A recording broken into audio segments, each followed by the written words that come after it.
બ્રહ્મ સ્વરૂપ યોગીજી મહારાજ થોડા વર્ષો પહેલા ગોંડલની અંદર ધનુર્માસને વિશે બિરાજમાન હતા. સવારે શણગાર આરતી કરવા માટે બાપા નિજ મંદિરને વિશે પધાર્યા ત્યારે નિત્ય પ્રત્યે સુવાક્યોનું લખાણ એ સિલેટની અંદર થતું હતું અને એ સિલેટની અંદર લખવાનું રહી ગયું હશે એટલે યોગીજી મહારાજ કે લાવો આજે અમે લખી આપીએ. અને તે વખતે યોગીજી મહારાજ 2 વાક્ય લખ્યા છે. એમાં એવું લખ્યું છે કે અહોહો પ્રાપ્તિ બહુ મોટી થઈ છે, તેમાં વિઘ્ન આવવા દેવું નહીં. આપણે ત્યાં એવું કહેવાય છે કે સત્પુરુષ જે વાક્ય બોલે ને એને શાસ્ત્ર કહેવાય. આપણે ગમે તેટલું બોલીએ તો પણ આપણું લોક જગતની અંદર પ્રમાણ ન હોય, પરંતુ પરમ એકાંતિક સત્પુરુષના મુખમાંથી નીકળેલા વાક્યો કેટલા તાકાતવાળા હોય છે એ આપણને સમયે સમયે જ્યારે એનો પ્રસંગ ઉપસ્થિત થાય ત્યારે ખબર પડે. એ જ ગોંડલ અક્ષર મંદિરની અંદર બ્રહ્મ સ્વરૂપ યોગીજી મહારાજ વર્ષો પૂર્વે જ્યારે મહાપૂજા કરતા અને તે વખતના સમયની અંદર ત્યાં આગળ આપણા સનિષ્ઠ હરિભક્ત હકાભાઈ પોતે ત્યાં આગળ બેઠેલા અને મહાપૂજાની અંદર સંકલ્પની ધૂન કરવાની વાત આવે એટલે યોગીજી મહારાજ પોતાના અંતરની અંદર રહેલા બધા જ સંકલ્પોની એ હાર લગાવી દે અને બોલે. એમાં ખાસ વિશેષ કરીને યોગીજી મહારાજ એવું બોલતા કે હે મહારાજ સાધુ હતો.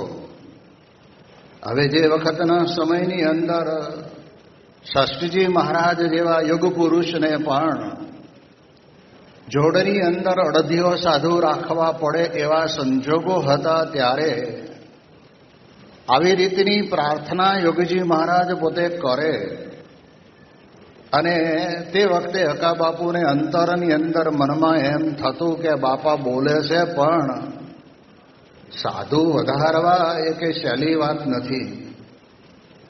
તમે બધા પણ જાણો છો કે આ લોકની અંદર સંસારમાંથી વૃત્તિ તોડવી અને ભગવાનને વિશે જોડવીને સાધુના માર્ગે ચાલવું બહુ કઠણ છે.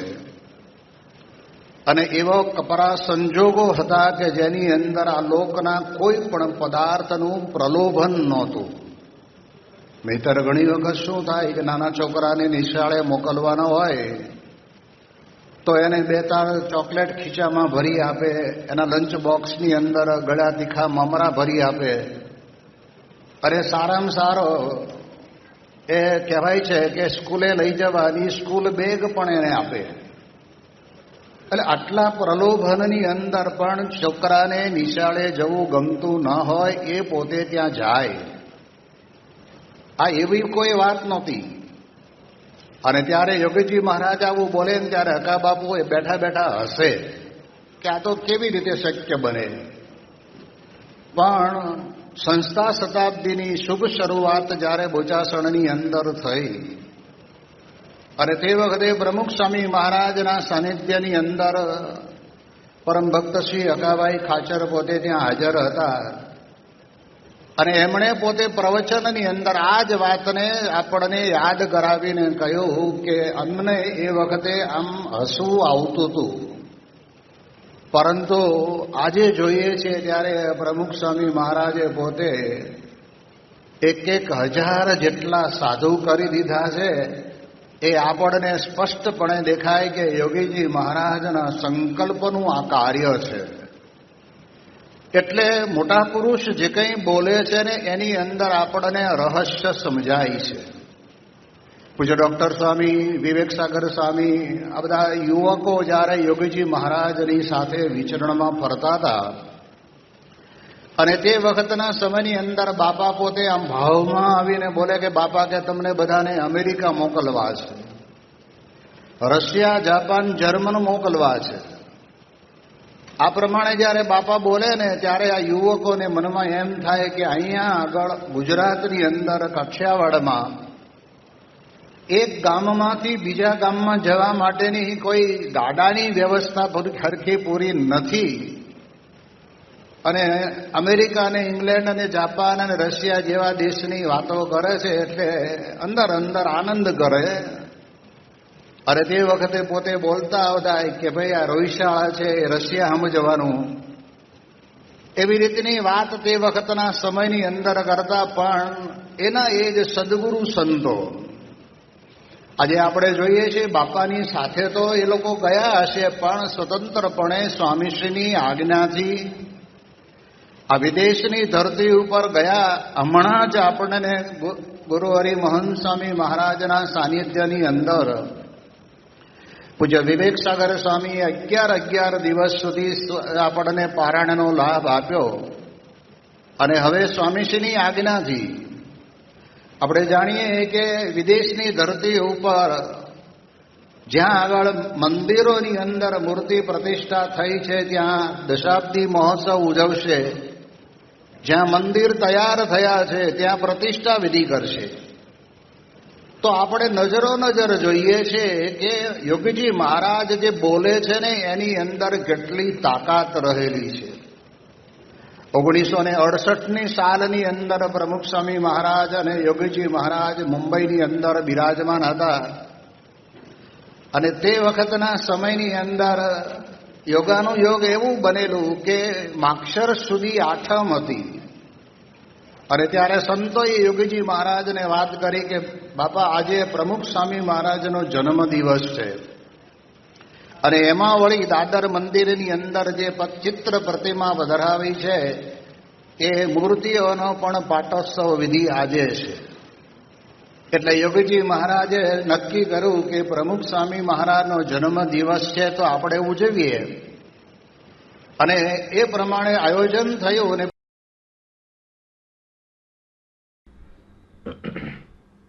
મોરબીમાં સમાજ સેવાની શરીતાને ખુલ્લી મૂકનારા સ્વામીશ્રી વડોદરામાં તારીખ 13 ઓગસ્ટની સવારે 8:45 વાગે તો પારાયણ માટે કાછિયાવાડીમાં પધારી ગયા. પણ હજી શ્રોતા આવ્યા નહોતા. આ જોઈ એક હરિભક્તે સ્વામીશ્રીને કહ્યું, બાપા મોટા માણસો તો સભા ભરાય પછી આવે, ત્યાં સુધી બીજે બેસી રહે. આપણે ક્યાં એવું છે? આપણે તો વહેલા આવીએ, ભજન કીર્તન કરીએ, ત્યાં બીજા આવી જાય. તેઓ મિથ્યાચારથી જોજનો દૂર હતા. સહજ સ્વાભાવિક રીતે જીવાતા સ્વામીશ્રીના જીવનમાં શોભા મોભા માટે કશું જ ન હતું. તેથી જ તારીખ 14 ઓગસ્ટની સવારે તેઓની પ્રાતઃ પૂજા બાદ અમેરિકાનો એક બાળક આરતી ઉતારવા સામે આવી ગયો. ત્યારે સ્વામીશ્રી પૂજાના આસન પરથી તરત ઊભા થઈ ગયા. તે બાળકનો હાથ પકડી પોતે જ પૂજામાં પધરાવેલ ઠાકોરજીની આરતી તેની સાથે ઉતારવા લાગ્યા. આ સ્વામી સેવકભાવ સાથે આજે પારાયણની પૂર્ણાહુતિ કરીને સ્વામીશ્રી મેયરના નિમંત્રણથી કમાટી બાગમાં નગરપાલિકા દ્વારા નિર્મિત પ્લેનેટેરિયમમાં પગલાં કરવા પધાર્યા. તેને અનુસરતા તેઓએ તારીખ 15 ઓગસ્ટના રોજ જન્માષ્ટમી ઉજવી. આ દિવસે સ્વામીશ્રી મંદિરમાં ઠાકોરજીના દર્શને પધાર્યા. ત્યારે તેઓએ કરેલા નિર્જળા ઉપવાસના સંદર્ભમાં તેઓએ કહ્યું, આપણે જમીએ નહીં એટલે ઠાકોરજીને ફાવે નહીં. આ ગમ્મતના શબ્દો હતા, પણ તે સાંભળી સ્વામીશ્રી બોલ્યા, મહારાજને તો તપ વહાલું, આપણે ઉપવાસ કરીને એમને જમાડવા. એમણે તપ કર્યું તો અત્યારે થાળ આવે છે. આ શબ્દો દ્વારા પ્રેમ લક્ષણા ભક્તિ ઝળકાવતા તેઓ પૂજારીના ભંડકિયામાં દ્રષ્ટિ કરવા પધાર્યા. તે વખતે અહીં પડેલું મીઠાઈનું એક પડીકું જોઈ સ્વામીશ્રી બોલ્યા, આપણે જોવાય નહીં, જમવાનો સંકલ્પ થાય તો પણ ઉપવાસ તૂટી જાય. વ્રત નિયમના પાલનમાં તેઓ દેહથી તો ઠીક, મનથી અભંગ અને શુદ્ધ રહેતા. એમાં નથી રંચક માત્ર ભૂલ. જેવા સ્વામીશ્રીના જીવનની જોડ જટ જડે એમ નથી. તારીખ 16 ઓગસ્ટની સવારે ઉપવાસના પારણામાં કથામૃત પીરસતા સ્વામીશ્રીએ કહ્યું, સુતારને લાકડું ઘડવા આપ્યું હોય ત્યારે વારે વારે પૂછવું નહીં કે ઘડ્યું કે નહીં. એ મૂળમાં આવશે ત્યારે ઘડી દેશે. ધીરજ રાખવી, નહીતર બગાડી દે. ભગવાન અને સંત કારીગર છે. તેમને એકવાર મન સોંપી દીધું, તેમને મૂળ આવશે ત્યારે ઘડી દેશે. કેમ થતું નથી, ક્યારે થશે તેવી શંકા કરવી નહીં. તેમની આજ્ઞા પ્રમાણે માળા માનસી ભજન કર્યા કરવું. આજે આંબો વાવીએ ને તરત કેરી ન મળે, કલમમાં 2 વર્ષ લાગે. ફેક્ટરી કરીએ ને તરત પૈસા ન આવે. માટે વિશ્વાસ રાખી ભજનમાં મંડવું તો વાસના ટળી જાય. તરત ને તરત ન ટળે. ભગવાન અને સંત સાચા છે એમ માની મંડવું. વાસના ટાળવા માટે તો ભક્તની વર્ત્યા ભગવાનને સંતની અનુવૃત્તિ પાડવી તે જ ભક્તિ છે. મોટા અક્ષર સ્વામીને શાસ્ત્રીજી મહારાજે મંદિરના પથરા ઉપાડવા આજ્ઞા કરેલી. 10 મણનો પાડો એકલા ઉપાડે તેવા બળિયા હતા. પથરા ઉપડાવી તેને જ્ઞાન આપી દીધું. વચનામૃતના પગી થઈ ગયા.